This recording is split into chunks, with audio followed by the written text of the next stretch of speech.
Good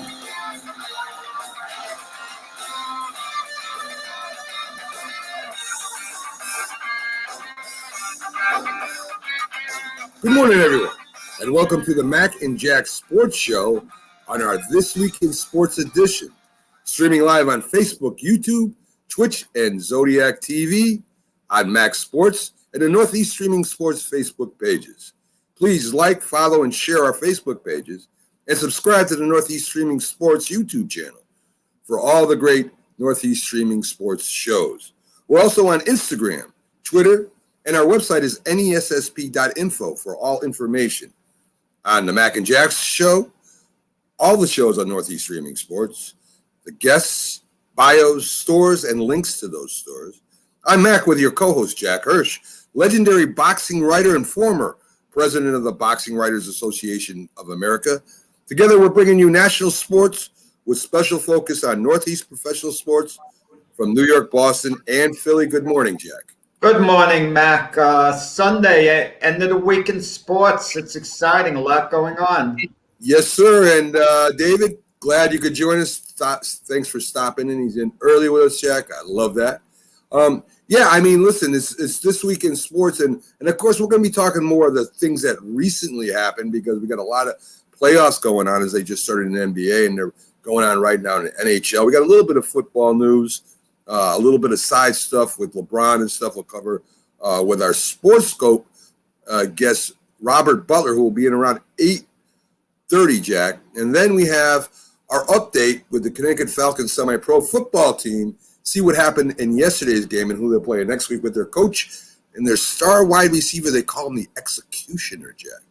I mean, that's like a Charles Bronson Executioner. That was Bernard Hopkins' nickname, right? The former, world middleweight champion. He used to make the Executioner sign, the X sign in the ring. Right. Okay, we've had athletes who've had the same nicknames now and then. Yeah, so it's going to be pretty exciting. So, of course, in This Week in Sports, the NBA brackets are all set. They're playing. Some teams have already kicked it off. And, Jack, it took a half for the Nets Big Three to score 57 points to go ahead of the Celtics. They ended up winning 104-93. Kevin Durant took the lead, and he took the lead on the court. And that's who should be leading this team, Jack. I mean, he's the best player on that team, Matt, right. Kevin Durant. But James Harden, kudos to him. He's accepted his role this year. I mean, we all know that James Harden is one of the great scorers in NBA history. They need him to play the point, and he just wants to win. James Harden hasn't been to a finals. Just think of that. Kevin Durant is a 2-time final MVP with the Warriors, in part because Steph Curry deferred to him and showed he was the ultimate team player. But he also went to the finals with OKC. And, it's interesting. At one point, OKC had Harden, Durant, and Russell Westbrook on the same team and couldn't quite get over the top then. But with this Big Three in the Nets, look out. They're going to be tough to beat. They are. Good morning to you, Tom. Glad that you're in with us this morning on this week in sports. I agree. I think, though, when it comes to on-court, Jack, the best athlete overall, I mean, Kyrie's a great athlete. Harden, give him his due. He's a great scorer. But healthy Durant is the leader on that court, and he showed it yesterday as they came back to beat the Celtics in the second half. Jack, our underdog pick. Portland wins out 3 out of 4 quarters to beat Denver 123-109. Portland won. They had a big shooting barrage yesterday, but I'm thinking with our underdog pick, when we gave our underdog pick, we thought we were real smart, Portland over Denver. We're looking smart now, you and I, Mac. But if Dallas beats the Clippers, to me, I'm asking, is that a bigger upset in the series than Portland beating Denver? I would think so. Because Denver's lost a little bit, with Murray suffering the season-ending injury. The Clippers are healthy. They're rested. They're ready to go. Yet Dallas beat them in the opening game in LA, and Porzingis wasn't even a factor there, serious factor. Luka had a big game leading the team, but can they do it over, an entire series? Anyone can beat anyone on one given game. We know that. Could they do it over an entire series? That's the question. I mean, that's a great point. And, I didn't understand, Doc Rivers got fired basically because of what happened in the playoffs. And when they had Luka was shooting, they didn't double team him that much, Jack. In fact, hardly at all. They put him one-on-one with a lot of players. They put, of course, Kawhi was on him for a while. They tried to put a center on him, and Luka was just stepping back and hitting the jump shots all night on him. And of course, when they had Kawhi on him, he's driving more to the basket, using a little bit of his size and his movement, his angles. So the defense against Luka, I don't know what they were thinking. Why? We don't know what goes on behind the scenes, what goes on in the huddle.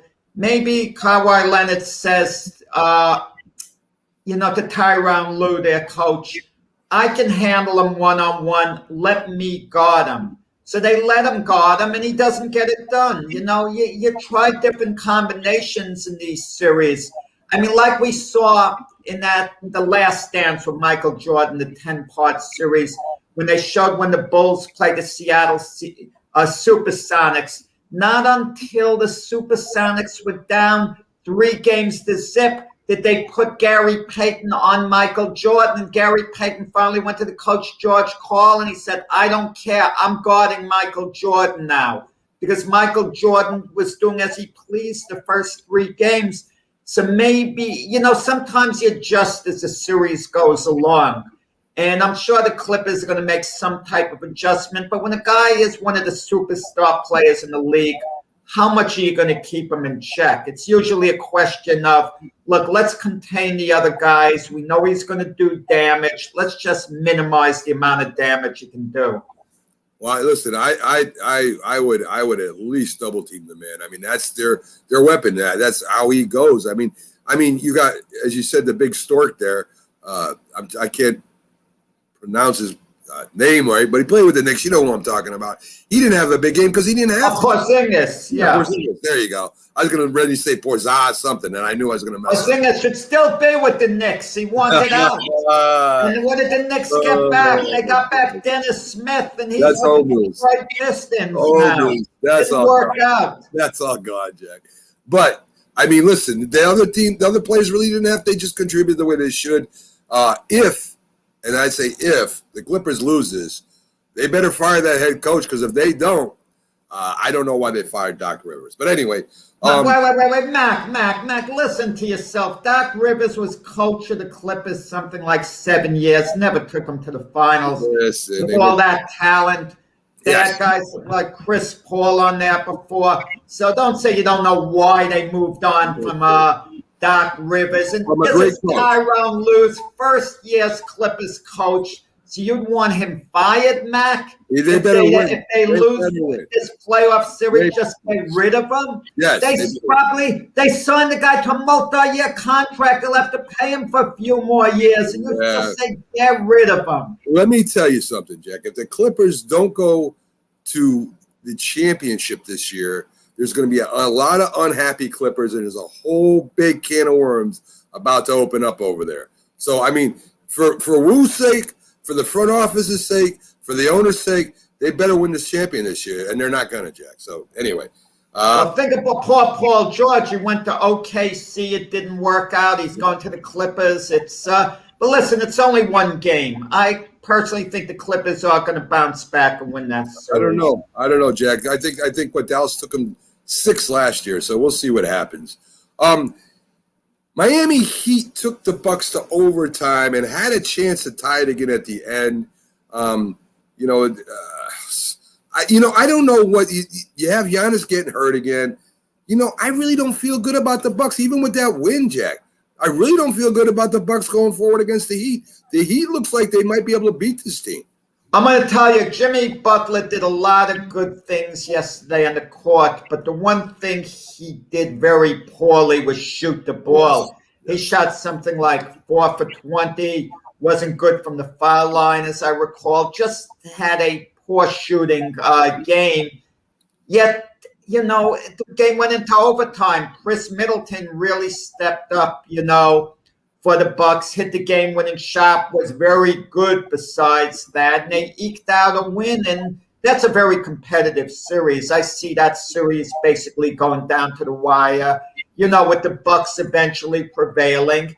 And there's a type of series that might take quite a bit out of the Bucks, because ultimately, if the Bucks advance and you assume the Nets are going to beat the Celtics, the number 2 seed, the Nets, would have to play the number 3 seed, the Milwaukee Bucks.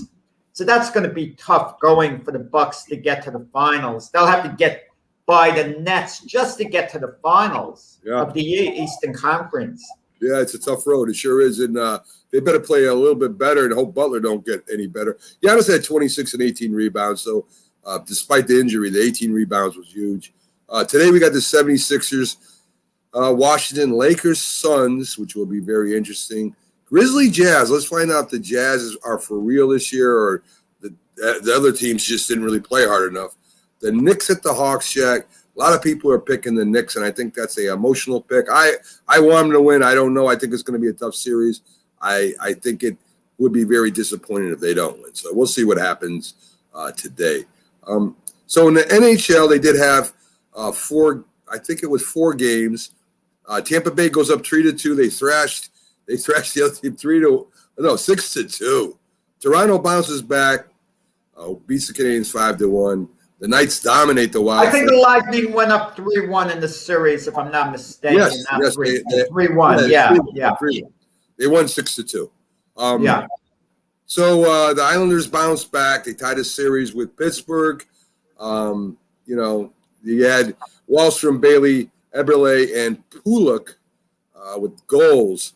So the Islanders tied up, which I think they had to do. I think if they lost this game, that last night's game, it would have been over for them.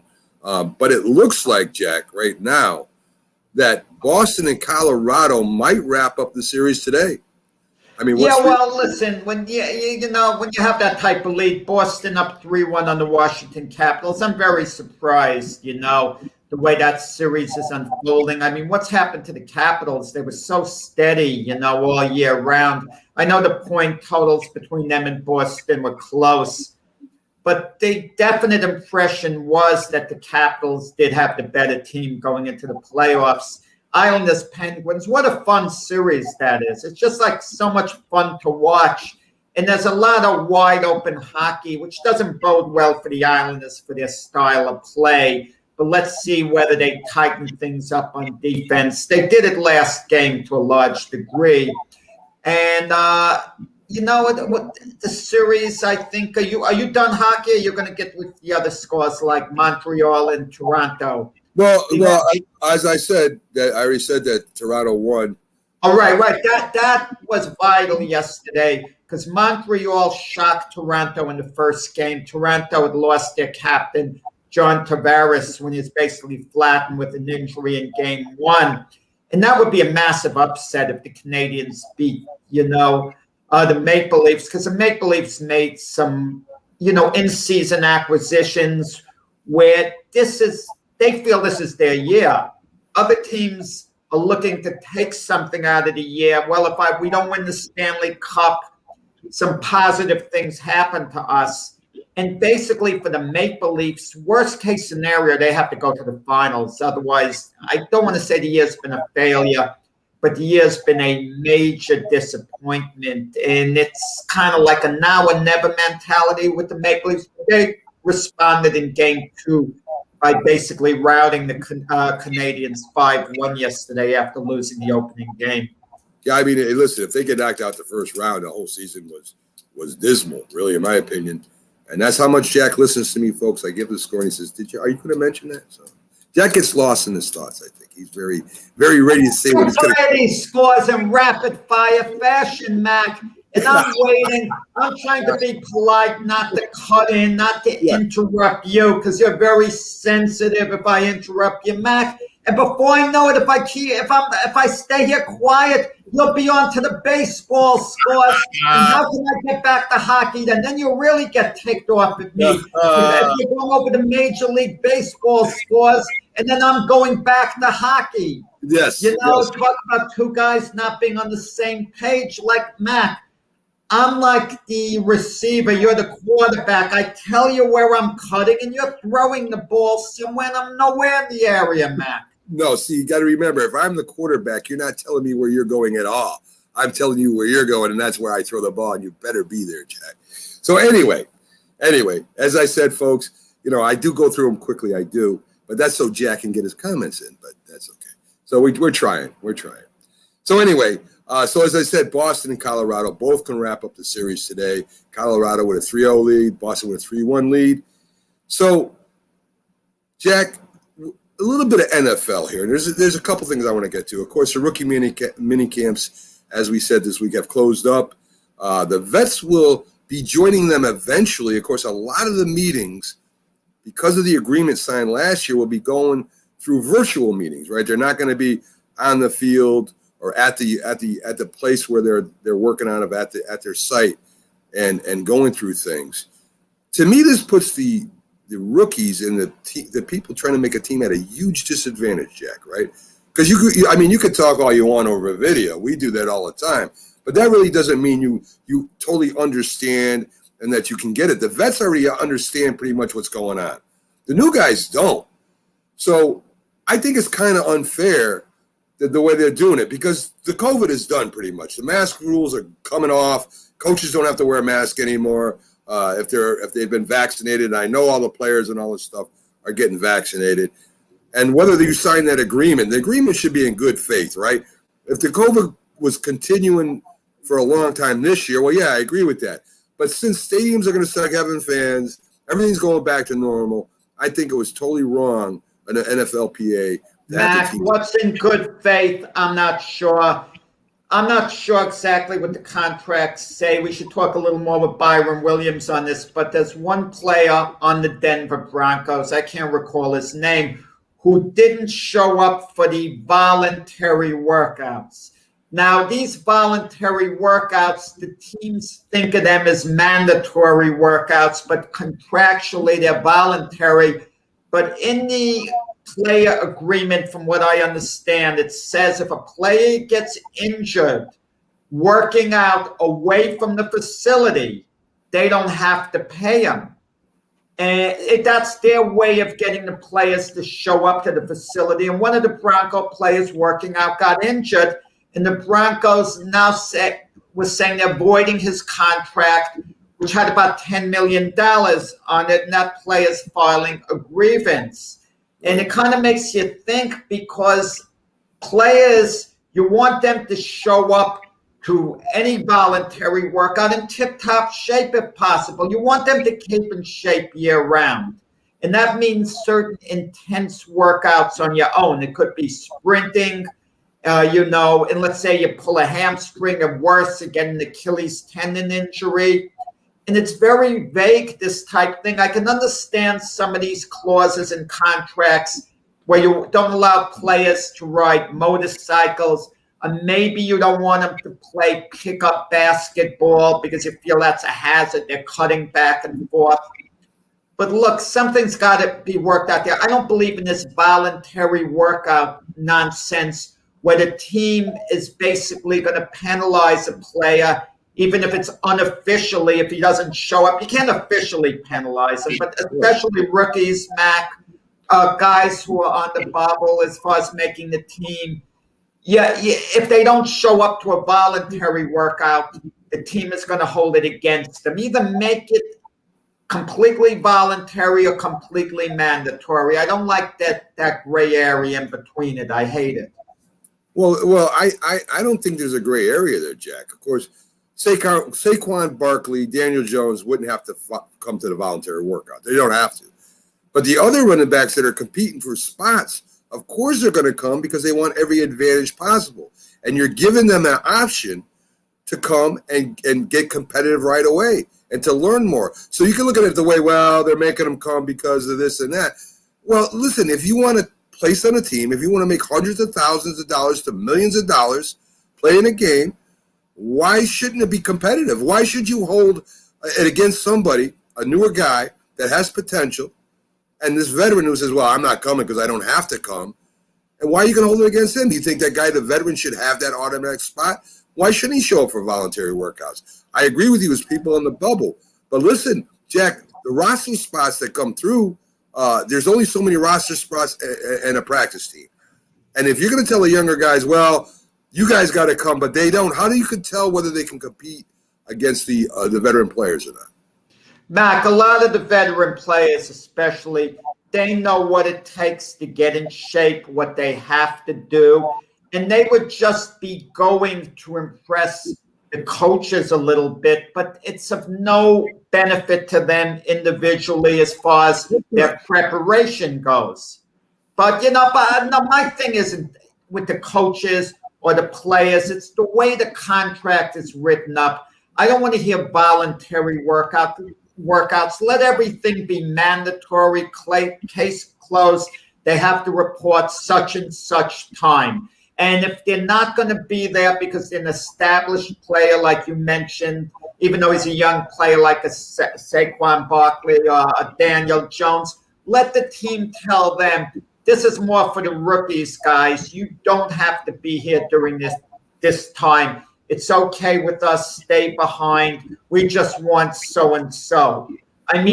But these players feel pressured to show up, otherwise, and make it mandatory. So there's no pressure. They have to be there. Case closed. Listen, Mac, on your job, if they have it voluntary and mandatory to come in, if you know you have to come into work, you go in with a clear mind. It's my job. I have to do it.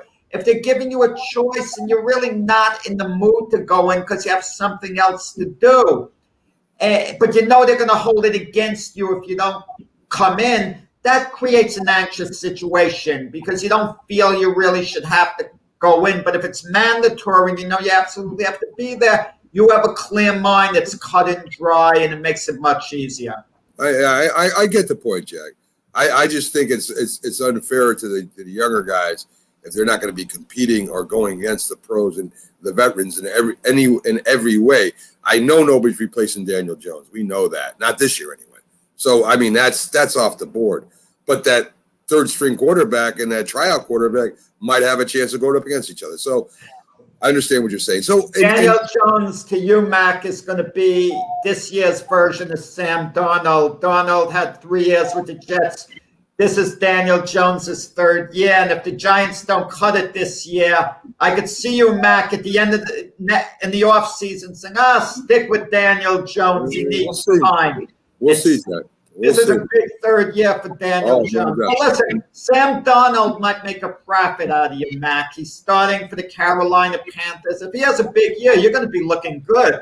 Well, you're going to be looking very good. I wish the best for him, that's for sure. I do too, actually. I hope he makes me look bad. So there was. I'm bringing this up because it's a big story, right? The NFL assistant coach Eugene Chung, with the Rooney Rule, they have to take on minorities more, because they're minorities as part of the rule, and extends not just to head coaches, Jack, but all coaches now. So this assistant coach Eugene Chung, who's assistant for Andy Reid, says he went to apply for a job with a team, and they said he wasn't the right minority. Now, that's close quotes, all right? He wasn't the right minority that for something like this. Now, he get in contact with the Boston Globe and tells him this. And there's one thing I don't like about this. He doesn't mention the team. So he's going to keep hush about the team that did this and bring about all this repercussion onto the whole NFL. And what it reminds me of, Jack, you mentioned work, is like you're doing your job, and there's a group of you doing the job, and the boss comes in and says, guess what? This service you're providing, we got a complaint on. You all got to do something better. And the rest of the people are working hard. They're doing the right thing. They're doing what they're supposed to be doing. And this one person, and everybody knows who it is almost, decides that, well, he's not gonna go to that one person and say, hey, you can't do this, man. You're messing the whole thing up. So why is this assistant coach going to the press and saying this general statement but it's not going to give details. To me, either say who it was or don't say anything at all. I disagree with you, Mac. Listen, I disagree with you in this sense. He shouldn't mention the team because it's not going to do him any good going forward. As soon as he mentions the team is under scrutiny. There's going to be a big backlash, and Eugene Chung is going to get the reputation of being a troublemaker. What he did now, what he did now, he's not a troublemaker. He's being honest. Something was told to him, and the team was being honest with him too. They were being honest. We might not like their answer, but they're being honest. Some of the teams, I'm sure, resent a great deal the Rooney Rule.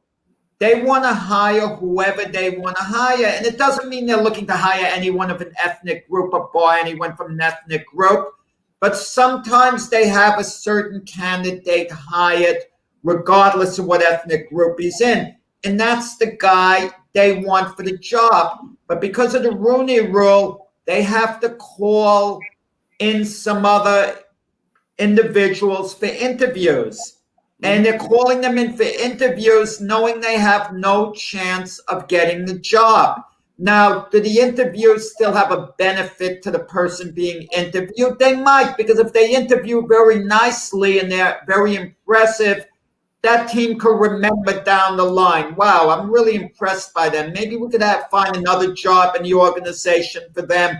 Or maybe down the road, a few years from now, when we're looking for another head coach, we remember how well they interviewed. We were impressed. We wouldn't mind them coming back. But I don't like the Rooney Rule in this day and age. I think it's kind of all played out. Teams are going to hire who they want to hire. Listen, if I'm an owner of a team, you give me an expansion team, Mac, okay, and I have a chance to hire Mike Tomlin, he becomes available, I don't want to conduct any interviews. I want to get Mike Tomlin on the phone and fly him into my city and hire him immediately. Okay? Jack, first, Jack, it don't work that way. He's not guaranteed he's going to take the job. But I want to bring Robert in on this because Robert has strong opinions on things. And we're going to talk about a few little controversial things here. Robert from SportsScope, you can find him on any media platform. Let's bring him up and get his thoughts. This wasn't one of the topics I sent you, Robert. So I just saw this today. Yeah. And Jack makes a point, and it's a valid point. Listen, the Rooney Rule has maybe run its course. I never liked the Rooney Rule, but I think NFL had to do this for at least optic purposes. Okay, they had to do this to make it look like they were being inclusive. And maybe in some certain cases they weren't. So this assistant coach, as I said, goes out, he interviews, and one of the teams says that he wasn't the right minority. The Rooney Rule, let me explain, doesn't just say African American. It says women, Asian, any minority. So he makes this statement to the Boston Globe that this one team said he wasn't the right minority, without naming the team. So now this stirs the pot back up again about the NFL. The whole NFL didn't do it. This one team did it. So now with him releasing this to the Boston Globe, if you want to release it, release the whole thing or deal with it with the NFL. Go to the NFL. This is what happened. Let them handle it. But if you want to make it public, all you're doing to me, Jack disagrees with me, but all you're doing to me is stirring this thing right back up to the top again. What are your thoughts on that? Well, I think that's ridiculous, saying the wrong minority. And this has been stirred up in other parts of society, some controversial comments that the mayor of Chicago made. It's a bigger societal issue, and people need to fight back. It's saying it's a term I hear thrown around a lot in conservative circles is soft bigotry of low expectations of African Americans. Like, we have to hire or interview African Americans. They're just not smart. They're so disenfranchised in other minorities in this country. It's so ridiculous. I mean, like you said, the Rooney Rule should be the Rooney Rule. I mean, a minority is a minority.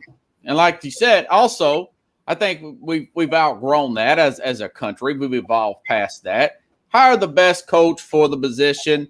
You got a lot of coaches that are there is a fraternity. I get it. There are relationships, prior relationships. There's a nepotism issue in the NFL, but people hire who they're familiar with, who they can trust. You know, it is what it is. But really, it should be, hey, just hire the best player for the job, best coach for the job. Winning is everything. But that's just the way I am, you know? Me and Jack both agree with you there, right? We think the best person, and for a change, we do agree very strongly on what you said. But what my problem is here, instead of going to the NFL and letting the NFL handle it, he wants to make this a story. And when you put this forward again, I don't like covering social issues, but this affects the NFL. Yeah. When you do this again, when you bring up another story that, hey, this team, but I'm not naming the team, did this, well, then what you're saying there is maybe you're protecting your job, but what you're doing to me is you're stirring up a whole hornet's nest about the whole NFL when it's a particular team. Name the team or go to the NFL and handle through back channels. That's all I'm saying, Robert. Oh, yeah. Don't take baby steps. Either go all in or don't say nothing at all. Yeah, I totally agree with that. That's all I'm saying. And I agree with Jack to the point that he might hurt his chances of getting hired. But won't he hurt his chances of getting hired by just saying this in general anyway? Yeah, because there's a picture of him. I did see that story this morning. So anyway. I know. Interesting. Yes. So Tebow, here comes another one. And I hate doing this, but Tebow has been signed. That doesn't mean he's starting. That doesn't mean he's going to make the team. He's getting a tryout. He's got a 1-year contract. He's going to try out as a tight end. Now, here comes the backlash. One announcer says this is white privilege. Yeah, Stephen A. Smith. I'm going to light him up on Tuesday on my program. Stephen A. Smith. So now the real reason is Tim Tebow played for Meyer. He's his next door neighbor. They got a father and son relationship. He's giving the kid a chance to make the team. That's all it is. But we're going to bring up Kaepernick again, which is so old and so ridiculous. I'm tired of talking about it. So I don't like the optics. I don't like the optics of hiring somebody or giving somebody a chance because you're a buddy. All right, I don't like that. Coaches do it with their families. You know, they hire their sons, they hire their cousins, they do all this stuff. Nothing is said about that. Bill Belichick has done it. Andy Reid has done it. The Ryans have done it. It's been done throughout history because they think they can trust their sons. But nobody says nothing about that. But you can hire this high profile, you're going to give him a shot, and all of a sudden now it's a big controversy. And I hate people who do this for ratings. I hate it. And to me, Stephen A. Smith should be ashamed of himself. Yeah, you know, I've always liked Stephen A. Smith a great deal. I really have. I've kind of soured on him a little bit, lately, because he kind of plays the game a little bit. He goes back and forth, but he's carrying it a little too far right now. I think Stephen A. is a good person, but I think he's trying to say the thing that's going to get him, make him look good in a certain way. With Tim Tebow, I mean, who really cares? Two things about Tim Tebow that make the signing positive.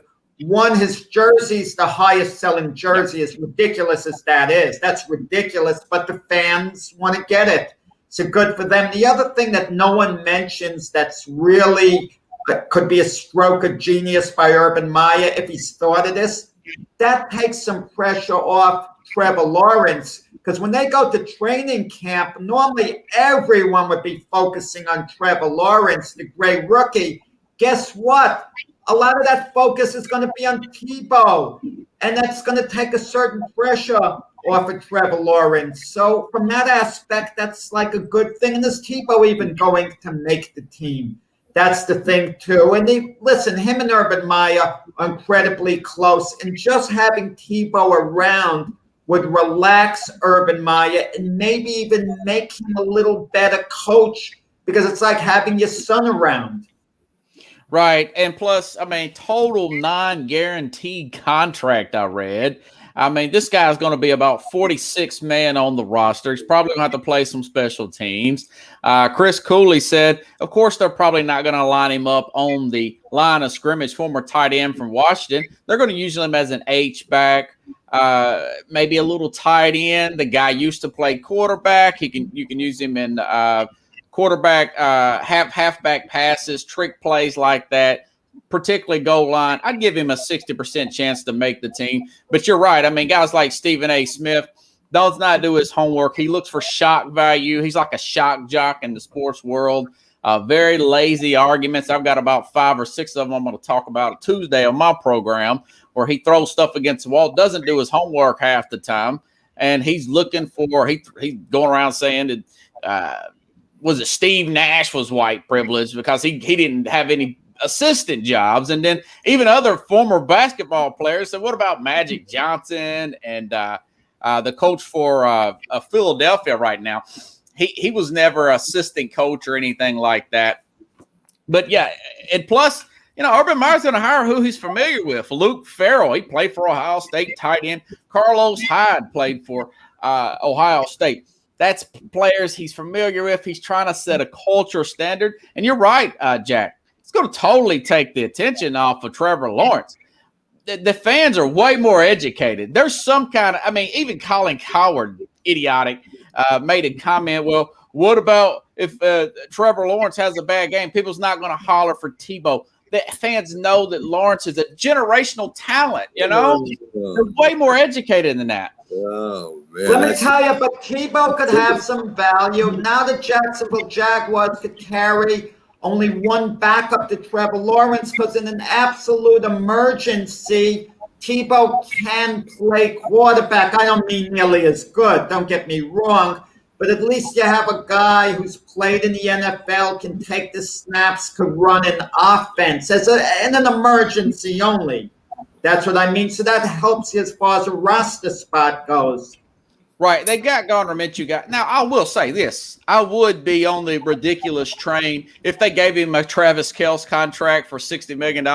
Then I would have an issue. But, total non-guaranteed, $900,000, and none of that's guaranteed. They got the highest cap room in the entire NFL. It's just not like the Tebow play is going to put them over the top to make them Super Bowl champs. They're a total rebuild, guys. They got plenty of money around the house. Like you said, Jack, it's the highest selling jersey on the NFL shop. Let me just say something about Stephen A. Smith. He tries to be fair, even though lately he's went off the cliff in a certain way, because when the NFL gave Colin Kaepernick the tryout, Stephen A. was extremely critical of Colin Kaepernick, saying he has no interest in playing in the NFL. He just wants to be a martyr. He just wants to be a social icon. He has no interest in playing football. So Stephen A. actually backed the NFL against Kaepernick during that tryout, but Stephen A. got such a backlash for that Stephen A. thought, okay, let me flip-flop again. So that's basically Stephen A. is just playing to the audience in a large degree. He's a sincere individual, but he kind of is playing the game right now. Yeah, Kaepernick switched the venue at the last minute. He was playing around with the NFL. He was trying to make it a publicity stunt. He wasn't serious. No, of course not. Of course not. It makes enough money off field. Never mind getting hit by 300-pound guys. Yeah. So, there's no reason for it. And his age is up there, too. But I don't even want to get in that comparison because it's not a comparison. It's really not. It's apples and oranges, man. I'm not sure. Listen, I'm not saying I agree with you with Kaepernick. And this guy is next door neighbor to Urban Meyer. They know each other. He's going to give him, as Jack said before, he's giving him a shot to see if he can play 1 year or a couple years in the NFL. He's not the starting quarterback. He's not the second-string quarterback. He's not there to win the football games, as you say. They're making a big deal out of nothing here right now. He's very popular. What can I tell you? People like Tim Tebow. What can I say? So, I don't know. It's just crazy to me. So, we go to right now. Let's see. Who are we going to talk about now? LeBron James. Now, LeBron James, a lot of people love what he does on the court. Don't get me wrong. A lot of people don't like him speaking and what he says when he speaks. There's a lot of people that don't like LeBron James as far as that goes. To me, I could give or take him. It doesn't matter to me.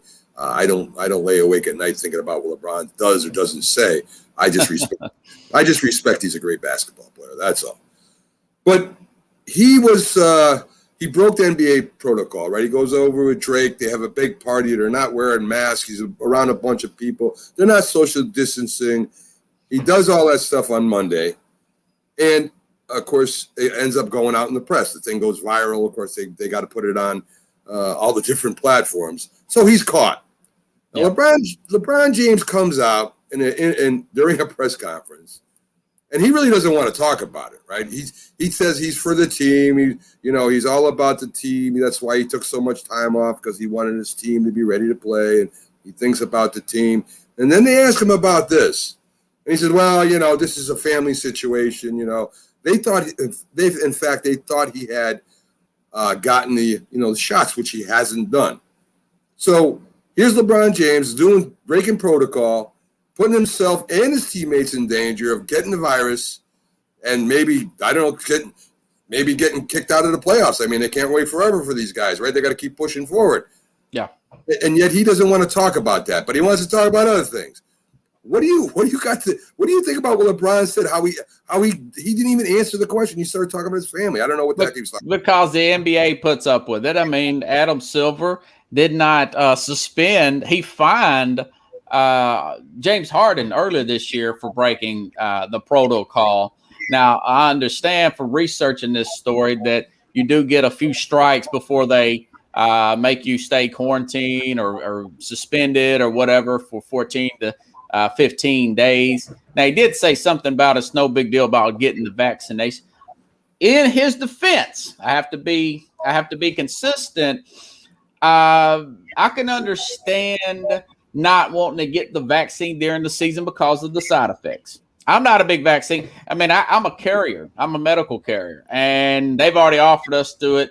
And I'm going to back myself in the corner as far as I can get before I'm made to get that, due to long-term, not enough long-term studies on that. But I mean, it's his prerogative, and as far as that is concerned. But that's just because the NBA is a players' league. And Adam Silver's not going to do anything. Plus, one of the highest drawers for the playoffs. It's a little hypocritical, but yeah, that's for LeBron being LeBron, Manning being Manning. Listen. Why would you put your team? This is all I'm thinking. Oh, the team, yeah. Yeah, why would you put the team at risk of catching the COVID? Me too, Robert. Well, reportedly, he got vaccinated already, and the people at the party were vaccinated. If that was the case, then the risk reportedly is minimal. So, situations vary. The thing with James Harden, the fine, it happened a while ago, but things have gotten better in regard to COVID. So I'm not sure is this a bigger story than it should be. Well, let me ask you something, Jack. If he did get, I don't know where you read that, because I didn't read it. Yeah, I read he did not get vaccinated. I read he did not get the vaccination either. But that's beside the point. Maybe you saw something I didn't. But if he did get the vaccination, that doesn't mean he can't carry it to the team, correct? If he got the vaccination, I mean, it's minimal any effect he could have. Well, did the team get vaccinated? I mean, if the NBA, listen, you have to compare his situation to what went on with other players as far as COVID went. I mean, have other players received more of a disciplinary action against them than LeBron James is getting? I mean, that's the question. If that's the case, then there's a double standard. If not, then it's, too big of a story is being made out of this. Well, it's supposed to be 2 strikes. I do read that other players have been sent away for a few weeks. They got the first strike and nobody knew about it because they wouldn't name LeBron James. That's probably for what I read of this situation. No, LeBron's just a guy. He's more and more about LeBron and turned into a bigger narcissist since he's moved to LA. You guys recall a few years ago, he's drinking wine glasses, bringing them to the games. I mean, yeah, he wasn't playing those games, but he's carrying them into the arena. He just no respect Now he stopped that, but it's just little stuff like that. I think you're going a little too far. I mean, if you don't like LeBron's views on social issues, I mean, that's fine. But I wouldn't nitpick he's bringing wine glasses. Look, MJ Can used you to bring bring a wine glass to your job? big I mean, come on. cigars. I mean, I think I wouldn't nitpick against LeBron in that sense. I mean, if he has a view on a social issue, he goes publicly. If you disagree with him, that's fine. I mean, you could take him to task, but I wouldn't get all the things and say, well, he's this, he's that. Listen, LeBron's always been a great competitor on the court. He's played hard. I mean, he doesn't take off games unless he's genuinely injured. So, I mean, he does his job as an NBA player. I mean, no one should doubt that in the slightest. I'm not Jack. What other player can drink it on their job like that? I mean, that's crazy. Come on, man. I mean, you okay with that, Jack? I don't know. There are rumors about Mac having a bottle of wine under the table during I can't confirm it one way or the other. People have asked me about it, but that's well, only I don't know know. he stopped doing it. Speculate. Does it look bad? I know he stopped doing it. Well, that's only when I'm playing professional basketball games do I bring wine with me, Jack. The only point I'm making and how you doing TTV Zen Forcer Gamer, good to have you on the show with us today. The only thing I'm saying is why would you put the team at risk when you just got into playoffs? That's all I'm saying. That to me is not the brightest thing in the world to do. And for a man that's been playing basketball and as competitive as he is and wants to win championships, why would you take that chance, Jack? That's all I'm saying. Well, I'm going to tell you early on with COVID, remember Rudy Gobert, the great player of the Utah Jazz? He took his hand and he put it over the tape recorders of all the media members, made a big joke out of it. And then Donovan Mitchell caught COVID a little while after that. Yeah. I mean, it was a mess. And Rudy Gobert, then he donates $500,000 for the COVID relief or whatever, which was a nice gesture. He could afford to give it with his salary. But it was done a combination out of the goodness of his heart and also because he was trying to take the pressure off himself. But at that point, we were so uptight about COVID. We still are, but not the way we were before. So, and how much of a risk he put his team under, I don't know. Has he really put his team under risk? Why aren't those guys getting vaccinated? They should be getting. They probably all have their vaccination. It's not the amount of the risk, Jack. All I'm saying is you're playing in the playoffs, dude. If you're you're going up. You're going to be at a big meeting to be inducted into the International Boxing Hall of Fame, Jack. Are you going for this big? You got this huge chance to do this, and you're going to do something even slightly to ruin your chances. No, I don't think so. Well, MJ went to Atlantic City before a Knicks game. Got back late at night. People said, well, he's not rested. He's this, he's that. But for MJ, it was relaxing for him. But listen, we could go back and forth on this. I know. LeBron will be ready to play. The Lakers will be ready to play them against the Phoenix Suns. What a nice first-round matchup. That one, I can't see a quick win in that one. I see a long series there, no matter who wins it. 6 games or so, 6-7. So Robert, we've talked about this during the week too. Yeah. Tony La Russa. Tony La Russa, of course, is an old school manager. He brought a few teams to the World Series. He ended up getting very upset with one of the players who was swinging at a 3-0 pitch after the game was basically over, and against a position player who was pitching at the time. La Russa got very upset. He kind of scolded him in the media, and he put him up there, and people think they put him up there the next game so that the pitcher would throw at him because of the old rules. So there's been a big backlash from what I call the new player, right? You got the old school manager against the new player. So what do you think about that whole situation, right? I mean, this is the unwritten rules of baseball, as we've all heard about for years. They've been doing this for hundreds of years. And, they hired La Russa because he is a great field manager and he's old school. That's why they hired him. So when he goes mad and maybe puts the don't swing sign on, the guy swings anyway, he gets upset, and now everybody all the new players, the new player reign, are now upset with him. What do you think about that? Yeah, I mean, I understand you're supposed to do what the manager says, but I'm just so past this unwritten rule. But you can't celebrate. You can't swing at a bell-tie fastball, and the guy's trying to get his numbers to get a contract. He's a young player. I know he ended up hitting a home run, but I mean, what is this little league? Somebody said that in the article. I mean, you play to win, play the game all the way out, play to win. Let a guy celebrate when he hits a home run. He's not supposed to just walk like a robot and look down and not show any emotion. That's the problem with baseball. It's my whole list of issues with Major League Baseball, making these ridiculous unwritten rules about celebrating and everything, and then you got all these no-hitters because all of these shifts going on and everything, and it's just limiting the action.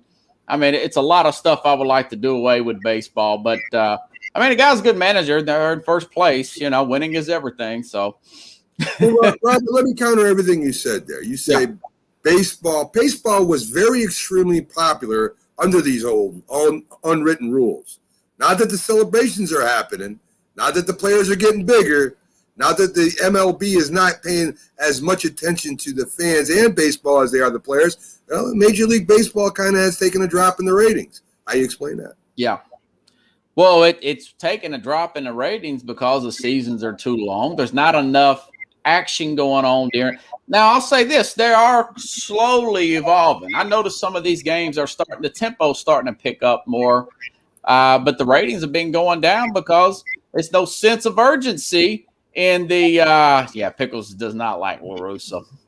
I'm not the biggest La Russa fan, to be honest. I'm not either. But as a manager, he's very good. So I don't care. About right. I'm a numbers. If you win, you win. I mean, I'm not. I noticed they're in first place, but I think it's because of that. There's no sense of urgency in the month of July. It's a too long a season. I think you ought to have pitch clocks and all that stuff. And I know you guys are purists and want to keep things like the way they were at the beginning of the game of time, but it is what it is. That's why the ratings drop. If the NBA wasn't so ridiculous, the other side, it would be below the NBA. Listen. CC Sabathia is going to be a Hall of Fame. He's had a long career in the major leagues. He's someone who has a lot of credibility. He was cursing La Russa out for this. He's saying he shouldn't be managing the White Sox. He was livid over La Russa's, conduct in this matter. So CC Sabathia has a ton of credibility in that regard. A hard-nosed big leaguer who was a real lead on those Yankee teams. Yeah, I know. I mean, he's probably going to have to adjust with the times. I know he's a much older coach. He's older than he looks. He looks like he's, 55, 60 years old. I think he's like 76 years old. He's a much older manager, and he's very, very old school. But, hey, the proof's in the pudding. I mean, he's won. And Mac, you asked me earlier about, I noticed in the questions, the easiest coach to manage, sport to coach would be, I looked it up, and the lowest salary on the average is major league managers, because you got the general manager telling you what to do, telling you when to pull out the pitchers and all these. That's another thing. What's up with that?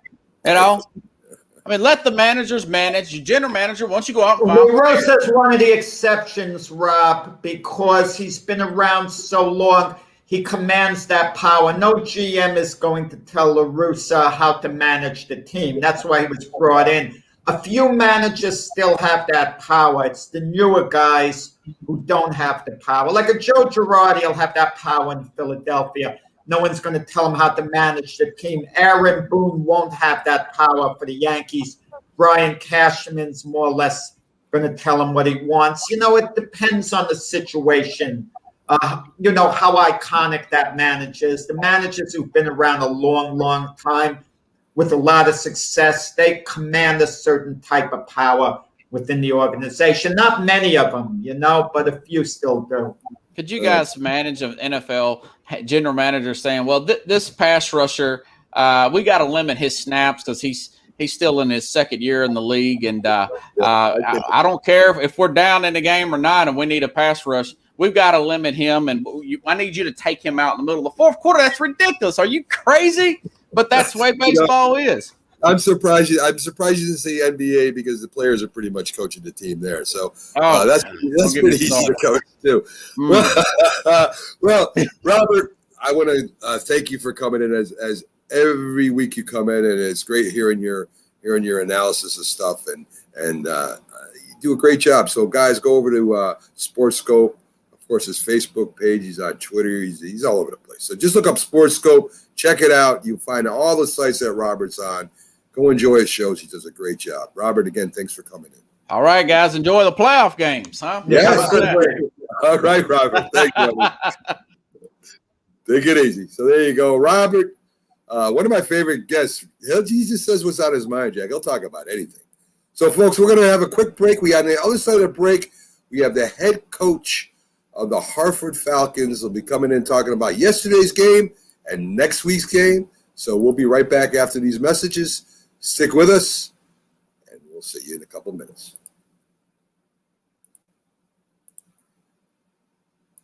If you served honorably in our nation's armed forces and you're looking for a way to continue serving your fellow veterans in your community, then join AMVETS. Each year, AMVETS members volunteer millions of hours at VA healthcare facilities from coast to coast, helping to improve the lives of their fellow veterans through the VA Voluntary Services Program. AMVETS posts and departments also participate in a wide variety of community service projects, ranging from Americanism in our schools to supporting the Special Olympics and Boy Scouts of America.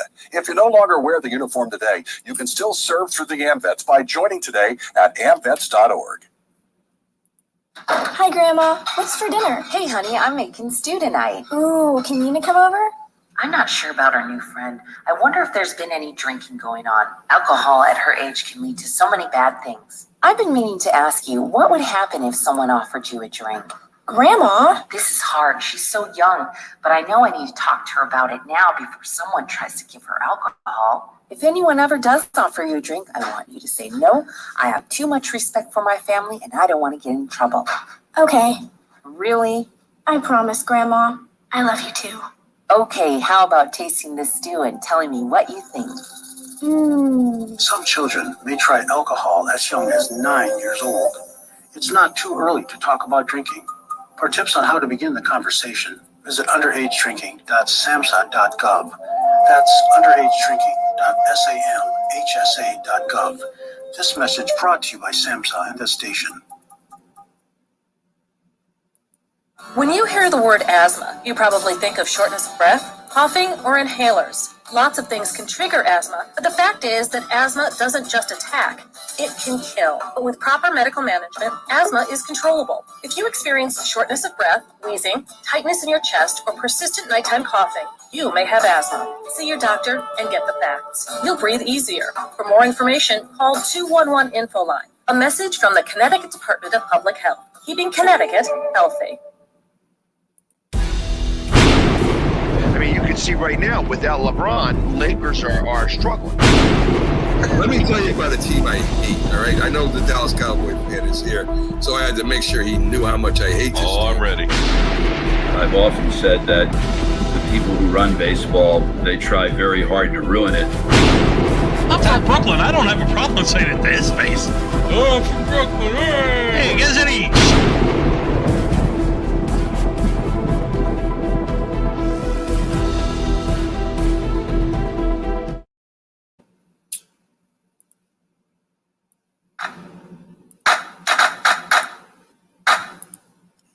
Good morning. You're listening to the Mac and Jack Sports Show on Northeast Streaming Sports.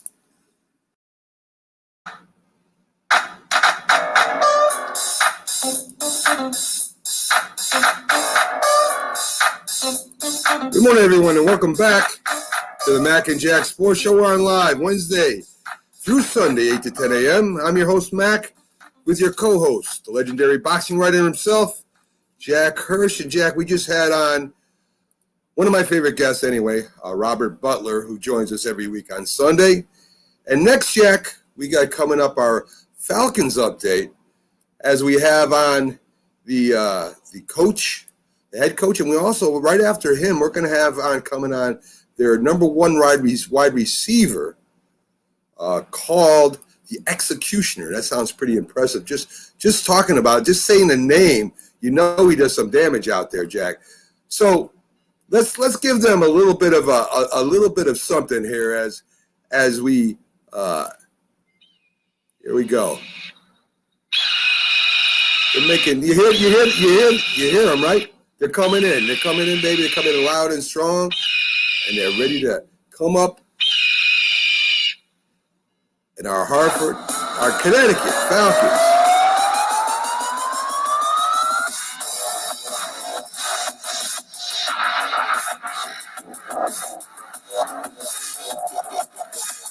So we got to intro them right, Jack, since we're going to be talking about some of the highlights and discussing with their coach. And like I said, their star wide receiver. So let's bring the coach up first. Quan, I see you backstage, my friend. You'll be up in 1 second. I know you can hear me, but we can't hear you yet. But believe me, we'll have you up here in 1 minute. How we doing, Coach? I'm doing good. We've had better mornings, better days, but I'm doing well. Yes, good morning, Coach. Yes, yeah. How are you guys doing today? Not too bad. I mean, we're doing our thing, and it sounds like sci-fi pickles through in there. Yeah, a little bit sci-fi, but Coach, I know you had a tough loss yesterday. It wasn't the greatest score in the world, but all teams kind of go through this. They have their ups and downs, and of course, as we said last week, it's all really important how you bounce back, and that shows a lot of character, and it'll show a lot of strength in the team. And let me play real quick for the people at home one of your major highlights. And let's see if I got it queued. So let me share it up on the screen here, and we'll show one of the big highlights from the game yesterday. And this is our friend Jack, who was on with us last week. This is the Taz doing his thing. You see, he's going to run a quick screen, it looks like, out here and to the left. And there he is, man. Look at that quickness that man has. And he breaks a big one all the way down, it looks like, to the 9-yard line. And this is one of the scores by the Falcons as the quarterback hits a tight end. It looks like, or maybe a slot receiver. I think it's a slot receiver on a quick hitch. They were backed away. He makes a nice move and gets in the end zone. So, that was the Falcons' big highlight anyway of the game that I had. So let's stop sharing that. Click over here and come on back. And there we go. We'll bring it back in. So Taz with a nice run, a nice developed play there, Coach, at the end of the game. The quarterback on the other team is dangerous. I knew that going in. The man plays a lot of semi-pro all year round. The defense had a little problems with him, and some of the highlights I was watching. Like I had said, our main focus was to keep him in the pocket, and we didn't keep him in the pocket.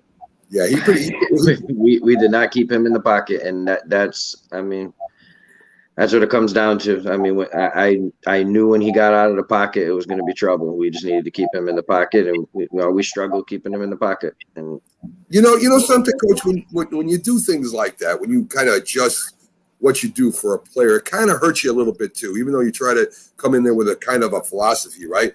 And you say, well, we got to do this. And that kind of puts a little pressure, even in the pros, right? You got some quarterbacks you want to keep in the pocket. But then it hampers you in a way too, because you're not doing what you normally do, right? You're not really coming in and giving it, and it kind of restricts them.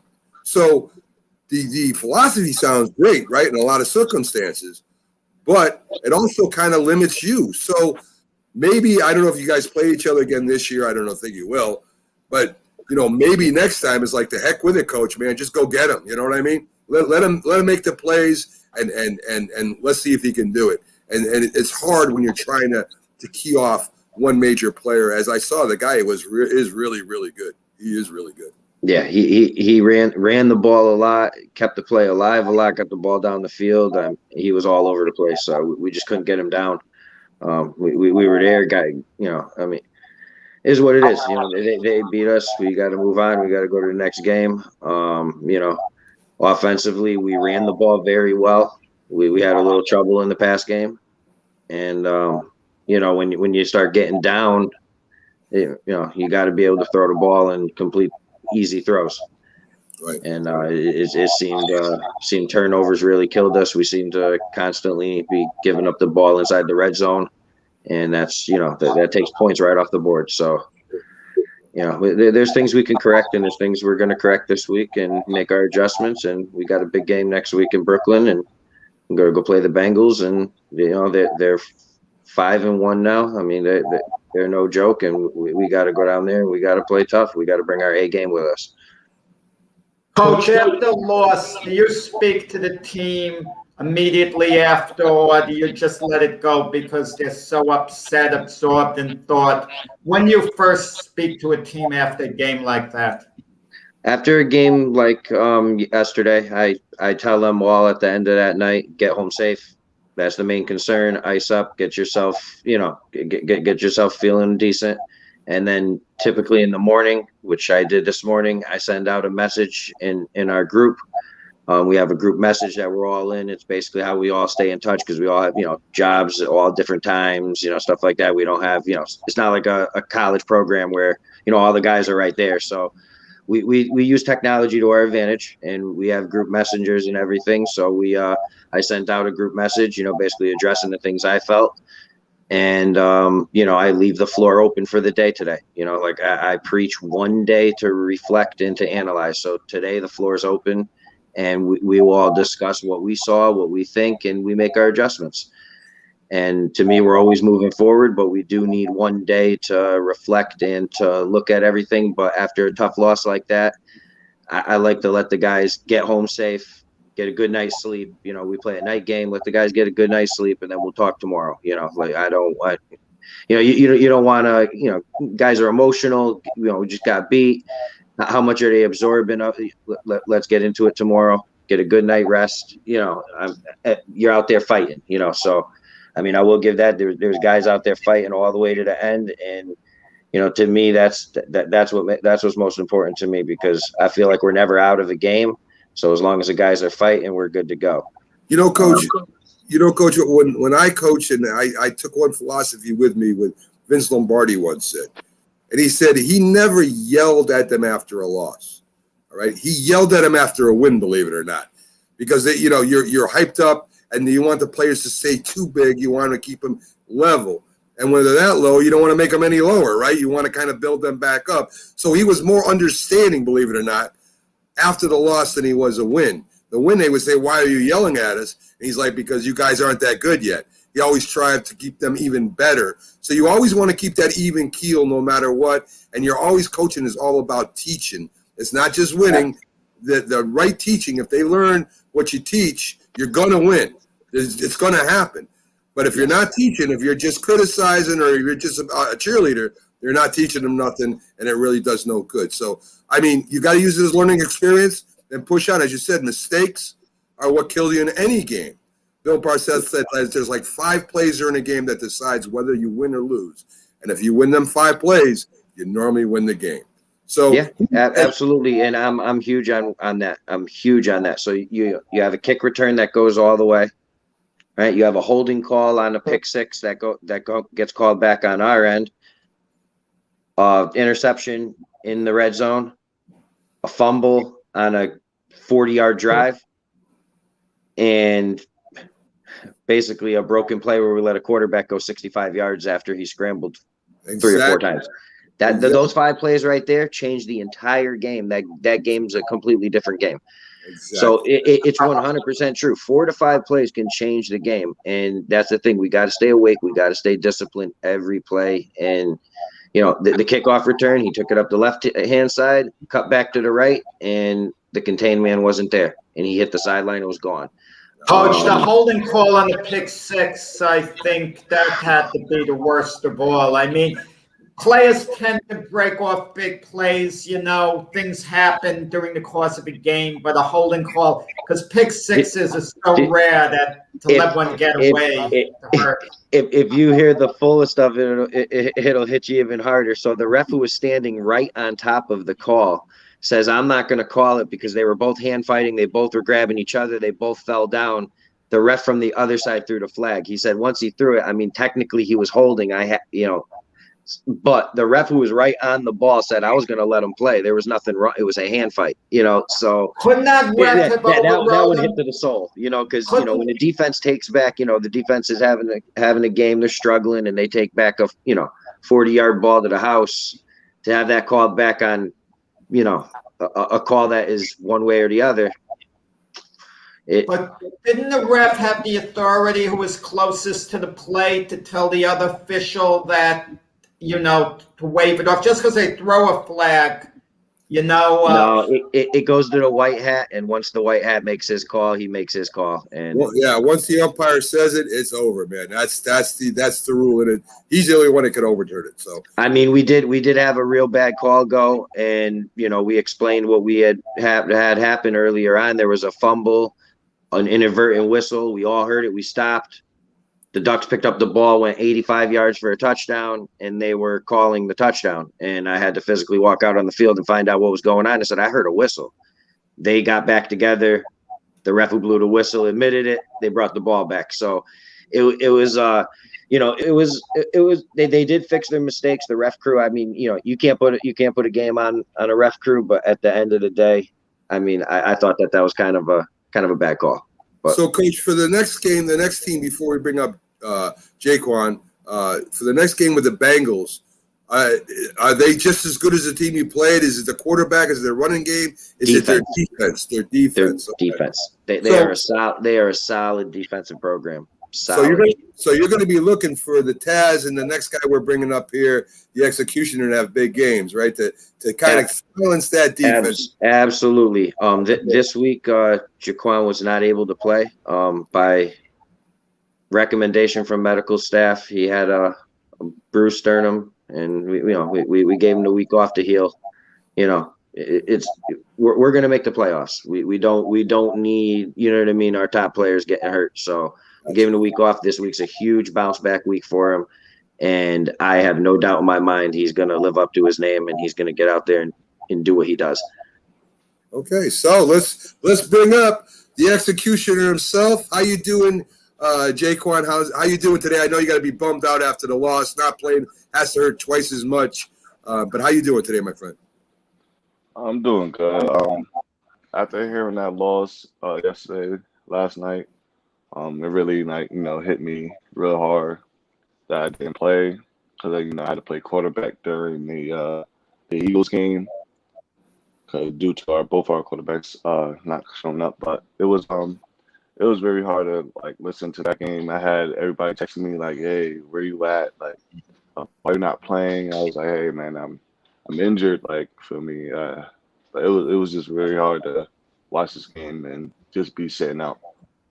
Yeah, I mean, I got hurt once. The one time I got hurt, believe it or not, ended my career when I was in high school. That was it. I got a knee injury, just tore it right up, and I couldn't play anymore. But I was lucky, Jaquan. I never really got a serious injury, like a sternum injury that kept me out of the game. And I played QB, and I was just lucky. I'm a little shorter than the bigger guys, so I could duck down a little bit when I was going to get hit. I knew I was going to get hit, so I kind of protected myself if I could. Sometimes you get a shot, you can't help it. Listen, man, I've seen some of the catches you made down there. I watched film of you making some unbelievable catches down there by the end zone. You got some great hands. I know they missed you last week. The turnovers, it looks like, killed you all. But I know you would have got them at least another couple more scores there, man. You would have been in that when they were down near the red zone. Maybe they would turn to you. So what are you planning on doing after this year, Jaquan? Are you back for another year? I know a lot of players there are putting their play on tape, trying to get into either CFL arena, maybe a tryout with the NFL, go back to college. I mean, you guys got different options. What are you looking to do after this year, Jaquan?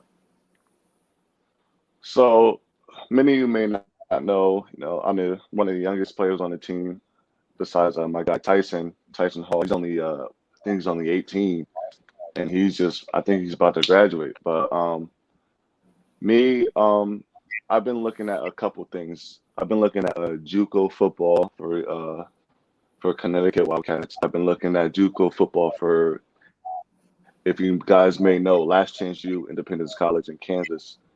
I have my cousin out there. You know, he's loving it, doing great out there. I'm also looking at arena football.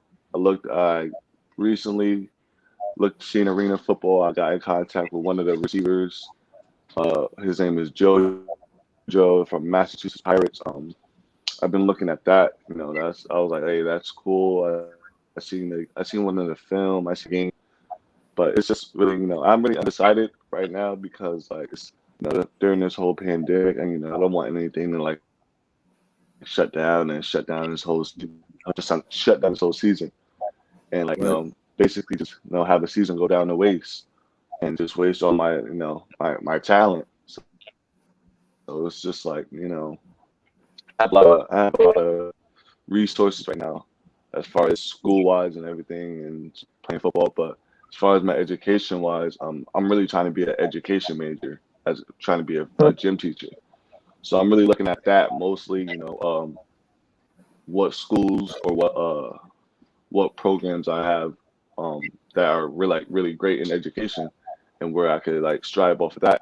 I'm also looking at being an automotive technician. So in case, you know, I don't have my plan A, play football and be a teacher, I also have a plan B, be an automotive technician, or plan C, HVAC. So, you know, I have all these plans lining up because in case, like, you know, not always plan A is going to work all the time. Same thing with the game, plan A is not got to go to plan B. So it's just like, you know, gotta have things, you know, stacked up ready, just like it's game day. So really just have things stacked up. I mean, that's excellent to hear, Jaquan. If I'm your coach, though, man, I'm telling you, I need you back next year a little bit more stronger, a little bit more ready to come across and get better tape on you. I want you about $190 and ready to rock, man. I'm telling you, I want you back next year bad. What grade are you in right now, Jaquan? Are you graduating this year or is it next year? I'm only a freshman in college. Okay. Only a freshman in college. So I definitely will be back to Connecticut. All right. All right. Let me ask this for Jaquan and the coach. Can someone play college ball and semi-pro at this? Can they do them both? Would the colleges allow it? If it's up to that program's coach. We do not, our college, the rules we play by, the fact that we don't pay anybody, we don't do anything, that we do not void any NCAA eligibility at all. So it's basically up to that program's coach. I mean, if that program's coach is fine with their players playing semi-pro ball in the spring to stay in, you know, shape and to keep active, then that's good. You know, if the coach doesn't want it, obviously I want my players, but at the end of the day, I do what, you know, I got to do what's best for the player. You know, if they got a better opportunity, you know, that's what we're here for. At the end of the day, that's what we're here for. We're here to help these guys out and get them their better opportunities. But yes, I want Jaquan back to next year at 195 pounds, rocking. But if he's got a better setup and, you know, he's able to, you know, succeed in life and move forward, that's what I want for him first. Well, of course. But let me recruit him for you anyway, Coach. So, Jaquan, do you have a football program at the college you're at? Say it again. Do you have a football program at the college you're at? So the college I'm at, no, they actually don't have a football program. They're all basketball. That's it. So I'm definitely gonna be back. So, of course. There you go, my friend. There you go. I mean, listen, you guys are having a decent season so far. You finish up strong. You come back stronger next year. Keep all the players you can, man. Talk to all them players. Keep them coming. That's how you get better. That's how a team gets better. I mean, the experience playing the game. Definitely. I've been talking to Dave, Little Taz. I've been talking to Tasmanian Devil. It's been, me and him has this connection. Is where it's like, he may be like, you know, the older, but I'm like the bigger brother. So it's like me and him feedback off each other. So it's like me and him. If he fights, I gotta fight too. Like it's no doubt about it. I'm like a ride or die for everybody on that team because I'm just the one that's like, I'm like a ticking time bomb when it comes to every single player in that team. Like you can't just go at one person now. Expect my 6'6", 185 pounds, soaking wet, just to come up. I don't care who you are. I'm gonna go at you. So it doesn't matter. Same thing with me, like getting the ball. I never run out of bounds. For some reason, I never run out of bounds. I always want to go at and try to truck somebody. Even when I'm at quarterback against the Eagles game, I tried to truck somebody plenty of times. I did one, but the other one, it was just like. And that's why you're sitting at home last night. That's why I'm sitting at home, because I was trying to truck somebody. I hear you, man. I want to get the extra yards, like so. I hear you. Hey, Pickles, I got to do what I got to do to try to win. Hey, Pickles Lebanon says you remind him of a young Larry Fitzgerald. How about that? Look at that compliment. Holy God. Yeah, I've heard a couple players from the past whole season, ever since that first game. I've heard Randy Moss. I heard Larry Fitzgerald. I heard Ocho Cinco. I heard of Megatron. I'm like, hey man, it's just my mentality of how I play. Is just like I have to go. I have like you throw it up, I'm going to get it from you. It's no matter what from it. Right now I'm 6'6" for Mosses per game, so I'm pretty good. So Jaquan, you'll be playing next week, right? As far as I got, what do you think the team needs to do to bounce back? The coach is going to talk to you. Guys are all going to get prepared. What are your thoughts? Is it just limit the mistakes, or is it you got to be more aggressive? Is it more execution? What are you looking at? First, it starts with not just the coaches. It starts with our captains. So that's why our captains keeping their heads in the game. Make sure they they're on point, because once they're on point, it trickles down. It's just like a chain reaction. Once our captain's on point, quarterback's on point, our running back's on point, my receiving core is on point. So we have more threats out there. We have another running back. We have two other running backs that's just a dog, so we can call those are three-headed monsters. We also have another receiver, my guy Andy, Mr. 4-2. He's a dog. We have another 6'6" receiver. We have my older cousin Jason Atterbury. So we just have a lot of other people to feed off of. It's not just me and Taz and everybody else. It's just a whole team effort. So basically, coming into this week, my mindset is start from the jump, finish on top. Really, start from the jump. Get right out. I'm right at them. I don't care who you are. You could be the best receiver. I'm just right at them. I don't care who we are. Jaquan, have you earned the nickname the Executioner? Where did you get that from? I got that from my first game against the Queens Huskies. My first pass was about maybe the 30-yard, and he was like, "Hey," Coach Matt was like, "Hey, Ryan, he's 6'6". The other guy is 5'9". Just throw it up." I didn't think Ryan was gonna throw it. Ryan threw it, and then I just jumped, and I literally jumped over the kid, and just caught it. Then fourth quarter, no, overtime. Was it overtime? Either fourth quarter or overtime, one of those.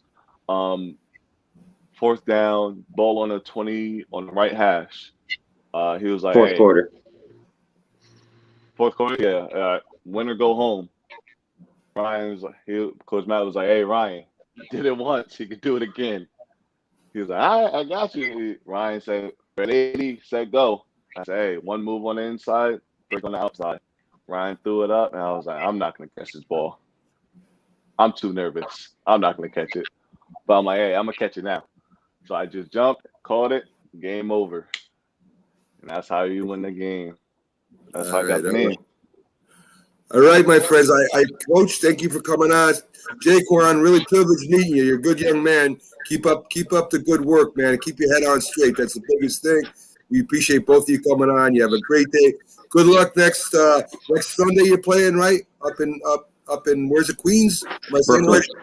Brooklyn. So up in Brooklyn, have a good game. Guys, play hard, and we'll see you Wednesday. Next week, if you can, Coach, we'll bring on somebody defensively. Yes. Maybe we'll one of those big hogs on the line. Maybe we'll talk to him a little bit and see what's going on there. Again, good luck to both of you, and go get them next week, guys. Don't mess around this time, all right? Take care, guys. Of course. Thanks a lot, guys. Take care, Jaquan. Take care, Coach.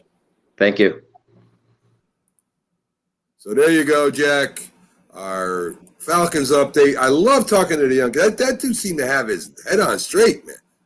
Let me tell you, it would be a little more pleasant if they were coming off a win. You could tell they tried to keep on a happy face. But, you know, you're coming off a loss like that, especially for the coach and the players, frustrated he didn't get to play yesterday. You know, hopefully next time, you know, we get them off a win and, you know, there'll be genuine happiness. They won't have to force a smile. It'll really be there genuinely. Oh, I agree, Jack. That's the best time in life after a win, I'll tell you that. So, folks, we're taking a last break for today.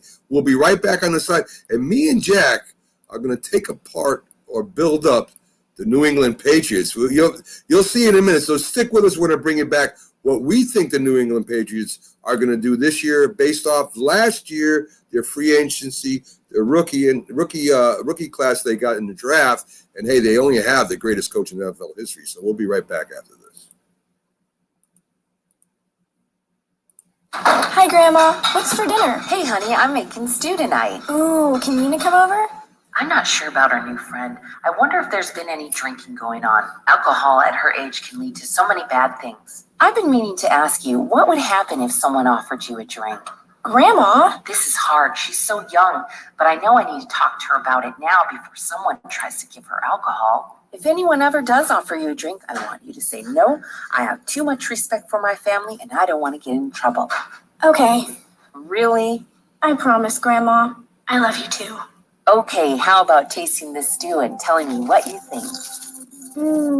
Some children may try alcohol as young as 9 years old. It's not too early to talk about drinking. For tips on how to begin the conversation, visit underagedrinking.samhsa.gov. That's underagedrinking.samhsa.gov. This message brought to you by SAMHSA and this station.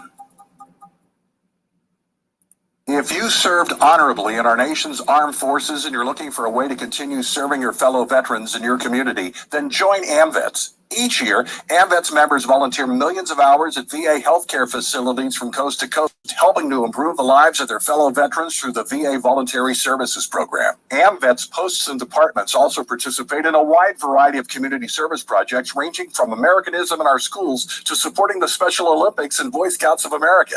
If you no longer wear the uniform today, you can still serve through the AMVETS by joining today at amvets.org. If you talk and they will hear you every single time. Oh, we're getting killed. Yeah, well, Kyle's not here. How come? Kicked off the team. Didn't Tim tell you? Kyle and some other kids got caught drinking beer in the park a couple of nights ago. Really? Yeah. Zero tolerance. He's out for the season. Come on, it's a first offense, right? That we know of.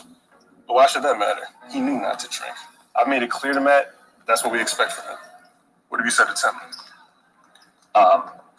Nothing really. You know, a lot of kids try it at this age, so. Yeah, well, a lot of kids don't try it too. I'm not saying that Matt's gonna be this perfect kid, but if I don't tell him what we expect and why he shouldn't drink, how's he gonna know? You think kids that age really listen? They've never admitted to, but they hear more than you think. Talk. They hear you. For more information about talking with kids about underage drinking, visit underagedrinking.samhsa.gov. I mean, you can see right now, without LeBron, Lakers are struggling. Let me tell you about a team I hate, all right? I know the Dallas Cowboys fan is here, so I had to make sure he knew how much I hate this team. I'm ready. I've often said that the people who run baseball, they try very hard to ruin it. I'm from Brooklyn. I don't have a problem saying it to his face. Oh, I'm from Brooklyn. Hey, guys, any...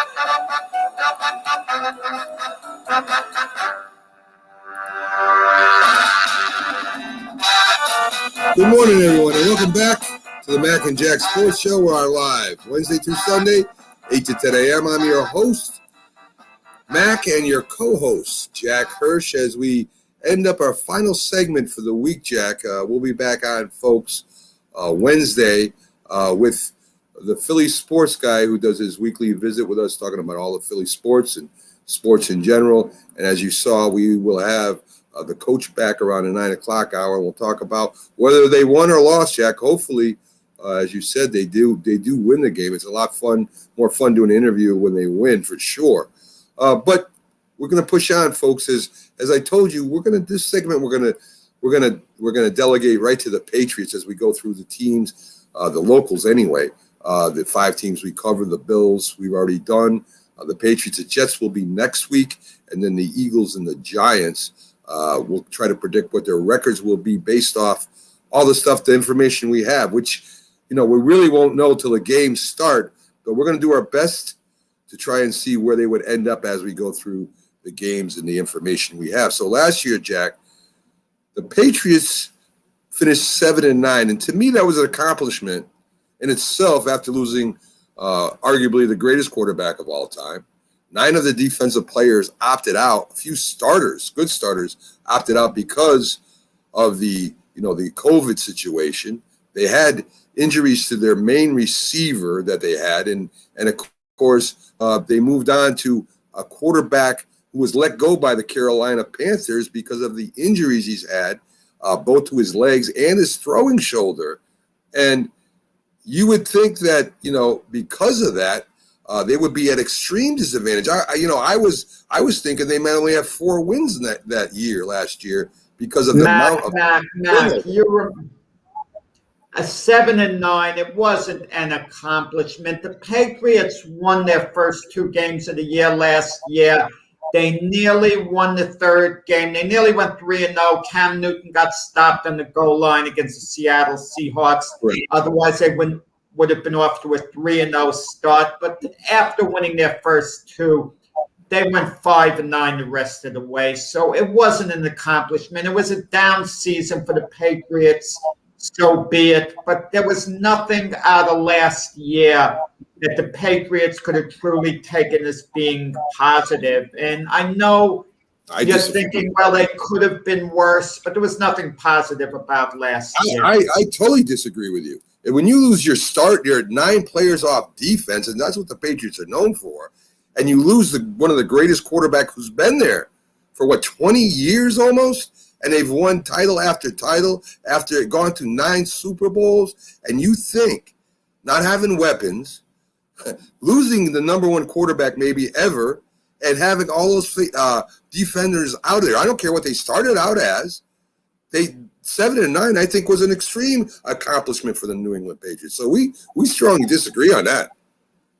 Yeah, I mean, we can argue back and forth on this, but I don't think the Patriot fans were happy. The owner, Robert Kraft, wasn't happy. I don't think Bill Belichick was happy. And that reflected on how they spent in the offseason, how they drafted this year. They went about things that were much different from the Patriot way because they know they had to make some real changes within the culture of the organization. And I think at least for 1 year last year, they did that, moving forward. Oh, I agree with you. They're not happy. I wouldn't be happy either after going to Super Bowls and winning 20 division titles. I wouldn't be happy either. But when you say off year and you say almost being 500, that's a good record for some teams. And to say that wasn't an accomplishment, like I said, we'll disagree with that. So they pick up a lot of free agents, Jack, right? They get a couple tight ends. They got Hunter Henry from the Chargers, a great tight end. They picked up a couple edge rushers. They got noted was Kyle Van Noy from Miami, who was a great linebacker. They also picked up Matt Judon from the Ravens, another great pass rusher. And they basically, as you said, they almost rebuilt their whole team through free agency. And then in the draft, they pick up their quarterback, maybe of this year, maybe of the future. Mac Jones, they get a defensive tackle from Alabama, a defensive end from Oklahoma. Ram Mandre, I think is his name, let me say it right. Ramondre Swenson, running back also from Oklahoma.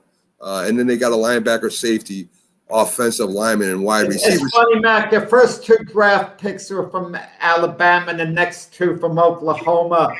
That kind of tells you something where Bill Belichick's focus was on. But you talk about their draft picks, Mac. You talk about their free agent acquisitions. You talk about their good players who are going to be coming back. In training camp, at least, the focus is going to be what's the quarterback situation. And you kind of wonder, one of the quiet signings that took place, and it's not going to have an impact, is the Patriots actually bringing Brian Hoyer back. That's the 4th quarterback. No, he's not going to be starting. Let's be honest. But between Cam Newton, Mac Jones, that saga is going to play itself out. People are still going to look at Jason Stidham. Some people haven't given up on him. Maybe he's slipping under the radar, and he might surprise us and get to play. He was supposed to last year, and it didn't work out. But Brian Hoyer, I just don't understand, unless they're looking to cut one of the other 3. It won't be Mac Jones, that's for sure.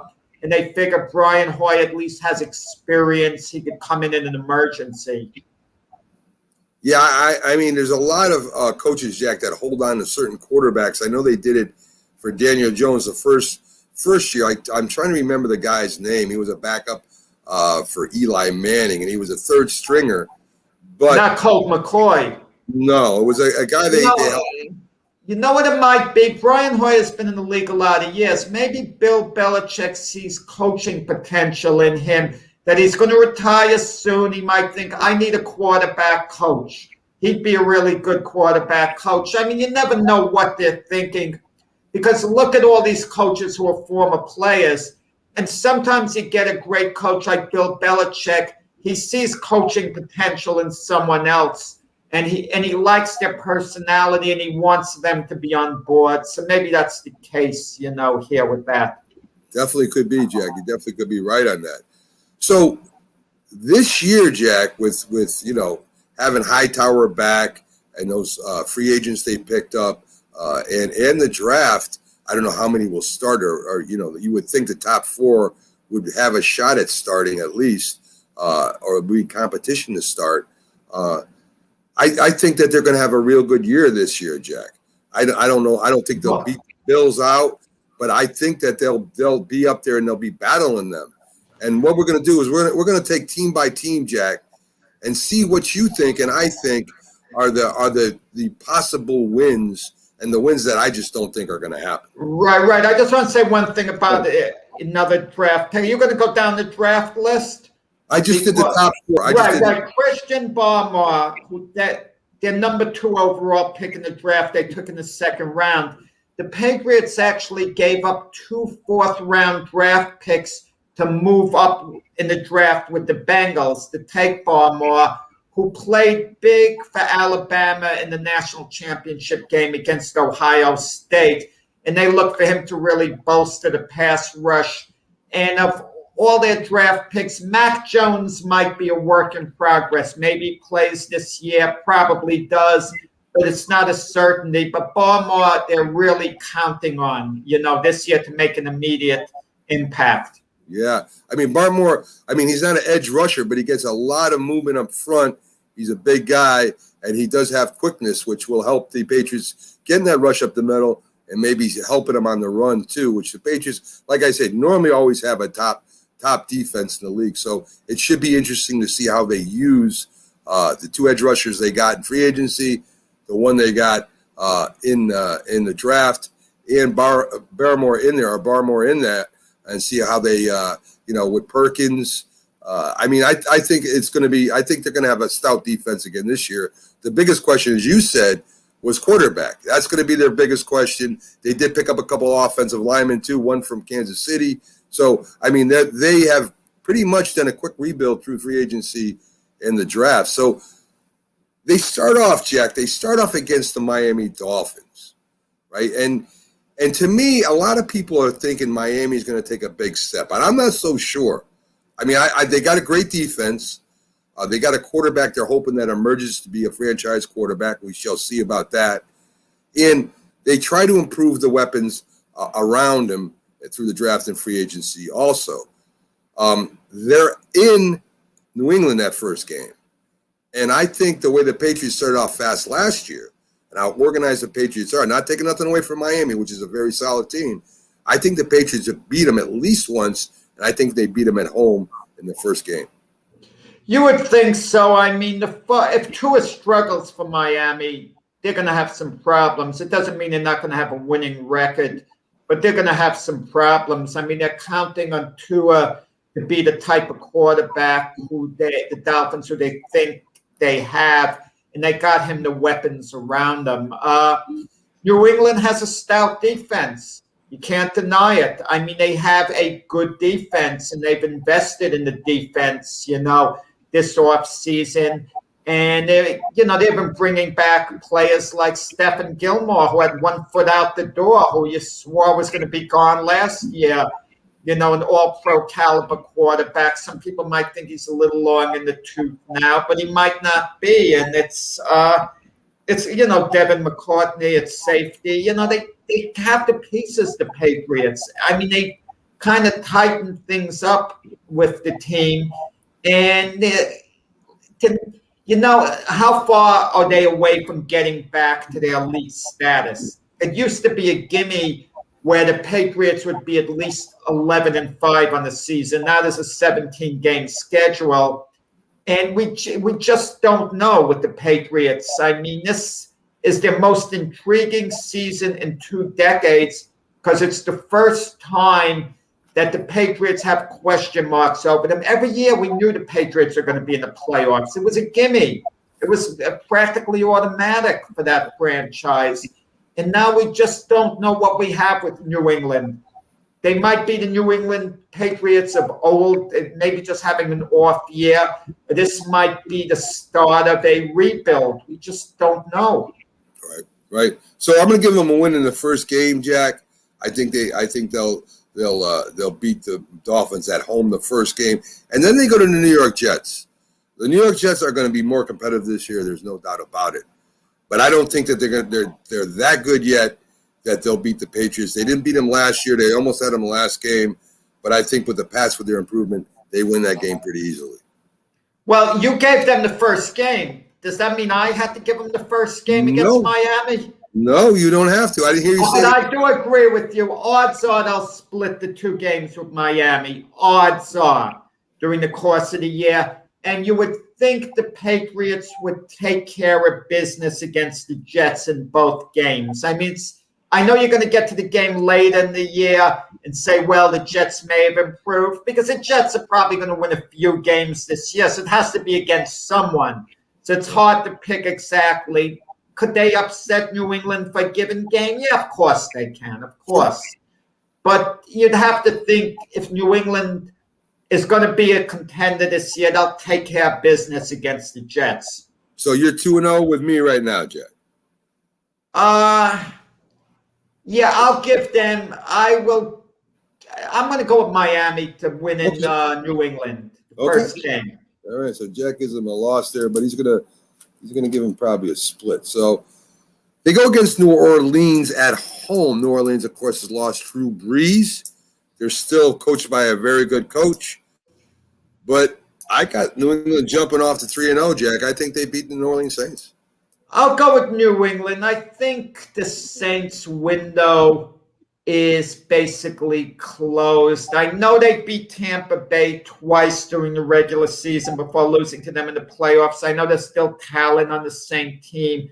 I'm not saying they can't make the playoffs, but I think their window as far as a Super Bowl team is basically closed, or is closing. The window's coming down little by little. So I think New England, gets them at home in that game. The Bucs come into New England in the 4th game, Jack. Everybody's going to say this is a Brady, blah, blah, blah, Belichick.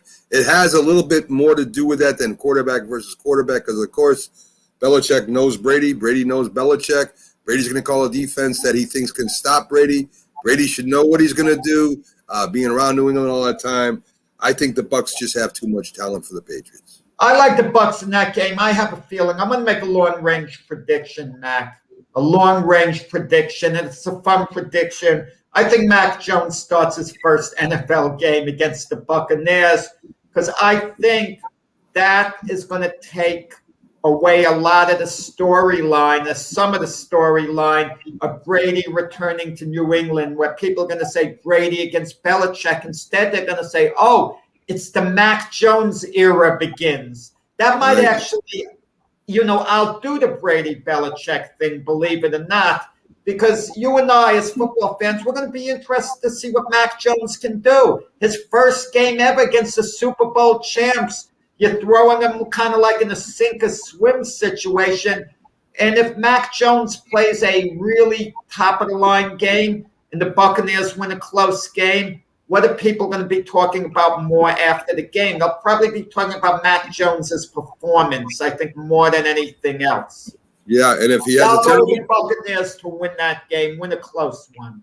And if Mac Jones has a bad game, they'll be talking about that too. So they got the Houston Texans after that, Jack. No quarterback. That franchise is in just disarray. I think the Patriots win this one easily. Yeah, they beat. It's Houston.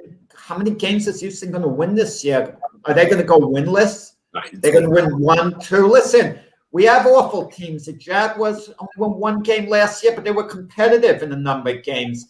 Jets won 2 games, and they were not competitive in a lot of games. So, but Houston, I mean, listen, you talk about Deshaun Watson, the quarterback. If Houston gets the number 1 pick in the draft next year, I'm sure they're studying the quarterbacks right now. Because sure as heck, Tyrod Taylor's not going to be their answer long term. No, not at all. Not at all, Jack. I mean, he's okay, but he's not that top level quarterback in need. Dallas comes in the next week and plays the Pats. There's a lot of ifs in this, of course, if Mac Jones is playing and if Dak Prescott is as good as he was. But I still think the Dallas Cowboys beat the New England Patriots. Mac, I'm just doing all these long-range picks for fun because, we don't know their form going into the year.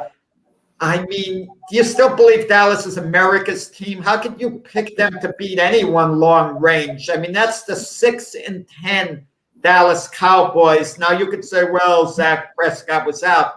They were losers with Zach Prescott in the lineup. Yeah. Okay? I mean, and the year before, they went on a terrible losing streak the second half of the season with Zach Prescott. So they haven't won with Zach Prescott for a while. So I would think at New England, they would win. Oh, worries me about New England, Matt. We just talked about it a little while ago, the quarterback situation. How much faith do we have in Cam Newton to really get the job done? But I will say this, Cam Newton's dedicated. Can you imagine you get the pieces around him and he returns to the form he was with the Carolina Panthers when he was a league MVP? He was actually a league MVP. So, maybe Cam Newton regains a little of that magic if you get the pieces around him. But I'm just not comfortable with Cam Newton quarterbacking the New England Patriots.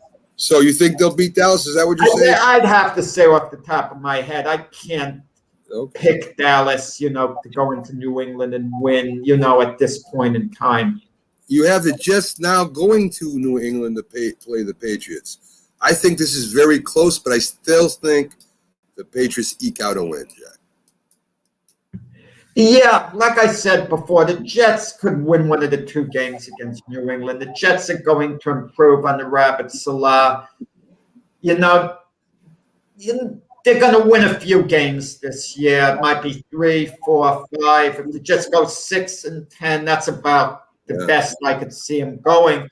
Meaning they have to beat someone, okay? Right. And think within their division. Do we really think the Jets are going to lose all 6 games within their division? So between Buffalo, Miami, and New England, you'd think they have to beat someone somewhere along the line. But, maybe it'll be New England.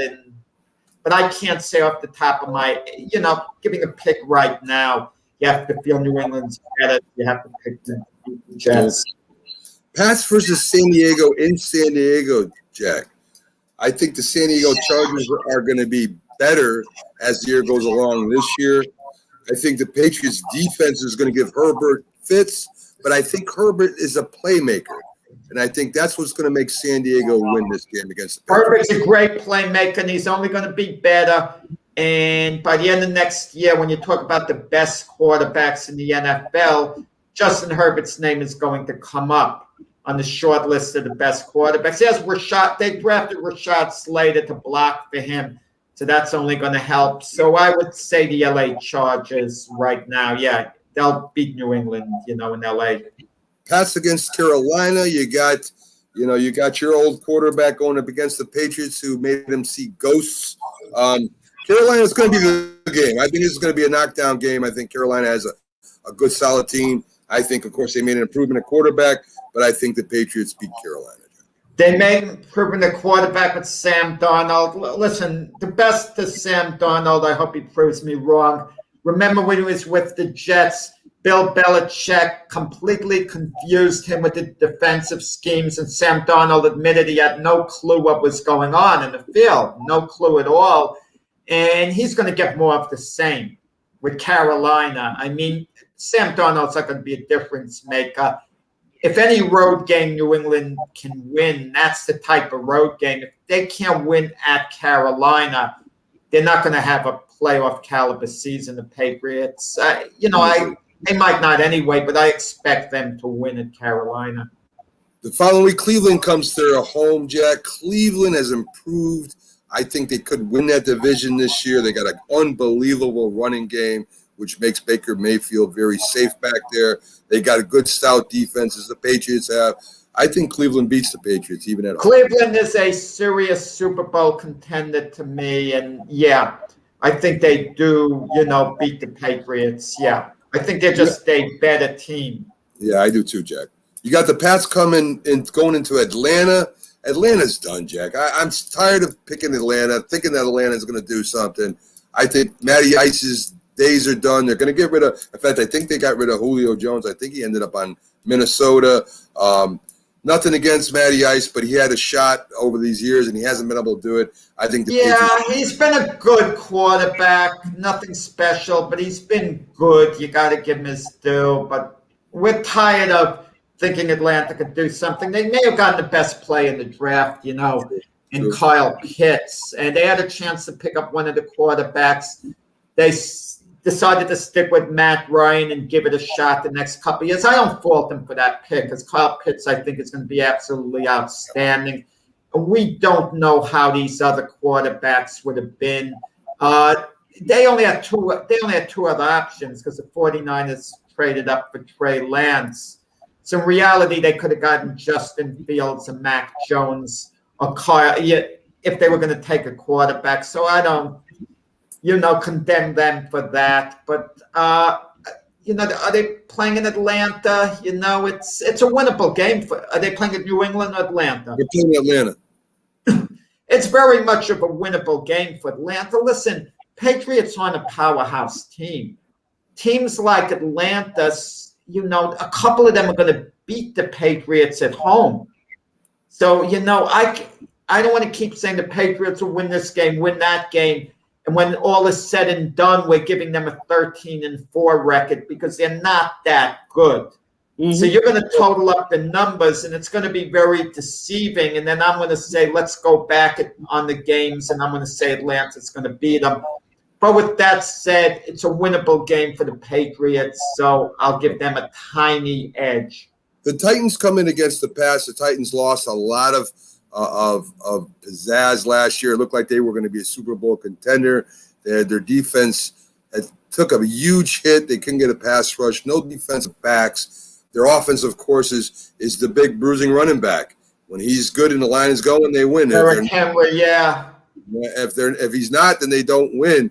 I think the Patriots defense can shut him down, Jack. I think the Patriots actually beat the Titans. And I'm not the biggest Ryan Tannehill fan. They if they contain Derrick Henry, Ryan Tannehill is more of a very good game manager, very good one, but not a difference maker per se. Another winnable game for the Patriots. But let me tell you, before we get to the end of the schedule, I'm going to go back and probably give the Patriots a couple of less wins than they have, because they seem to be trending to more wins than I think that they actually have. Well, we can't do that, Jack. We don't have enough time. So if you want to change it next week, you can. The Pats are playing the Bills at Buffalo. I think the Pats lose this game. Yeah, I think the Buffalo defense rises to the occasion, and I would think Buffalo would win that game. You got them going up to play the Colts. I think the Patriots lose to the Colts, Jack. Well, I'm muting Mike, Jack.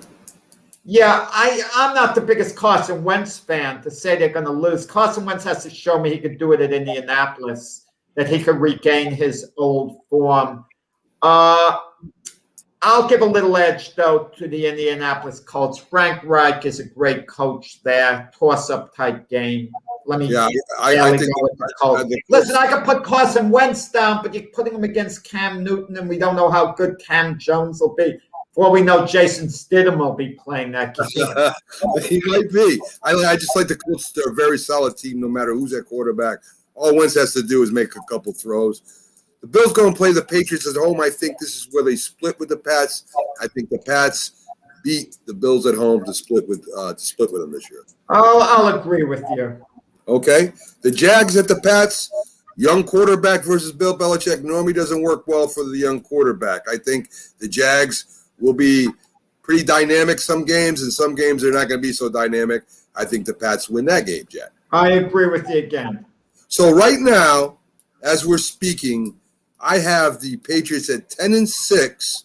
You gave them 17 games. I know, right? I said right now they're at 10-6. They got one more to go. You have them at one less win. You have them at 9-7, Jack. Right now, they play Miami the last game. If they win it, they're 11-6. They get the wild card. They fall in behind Buffalo. If they lose it, Miami might sneak up and grab that wild card pick. I have them at 9-7 right now, right? Right. I think they beat Miami. They beat them both games, and they end up at 11-6, Jack. I'll go with them to win the Patriots and finish up with a 10-7 season. Right. Whether that's good enough to get a wild card, I'm not sure how the other teams are doing. It'll certainly have them in contention, but I can't say wild card or not. It's certainly going to contend for the wild card position. Yeah. So I think a 10-7 record is a viable record for the Patriots this season. And I think 11-6 because of the games, because they got some easy games, Jack. If you look at Texas, you look at Jags, they're very young. The Jets are very young. Those are all winnable games. And that's now if they had a tougher schedule, I don't think they'd finish 11-6 at all. I think they'd be up 500. Yeah, but you have to look at some of these other teams. They see the Patriots on their schedule, and they think, well, that's a winnable game for us, too. Agreed. Some these teams have to win some games. They have to beat someone. And yeah, I agree. Yeah, I definitely agree. It could go either way, Jack. But we're just talking about possible to probable wins, and that's where we end up with. And look, they could be 6-10. 6-11? No. Who knows? But this is what we're just trying to see what we think by the end of the year, what their records will be, and it'll be fun going back and taking a look at them. Yeah, the league doesn't have the faith in the Patriots the way they had years ago. They have very few primetime games that the NFL scheduled for them. So the intrigue of the Patriots just isn't there the way it was in the past. I agree. And, that's they play games based off matchups and based off superstars, as you know. And, of course, Tampa Bay has the biggest. Well, a couple of players retired. Julian Chung, the safety of the Patriots. He was an 11-year NFL veteran. The last 10 with the Patriots, had a 10-year career, very excellent career with the Patriots. He's retired this year, as has Julius Edelman. Yes. Unless Julius Edelman somehow joins the Buccaneers. He'll be there next year, Jack. Folks, we got to get out of here. Pickles, thanks for going through the picks with us. It was enjoyable having you go along with us and making your comments as we do this. Folks, thank you very much for joining us for our last day of the week. We'll be back on Wednesday from 8 to 10 a.m. Enjoy your Sunday. Have a day off. Relax. Watch some NBA. and we'll see you on Wednesday. Have a great day, folks.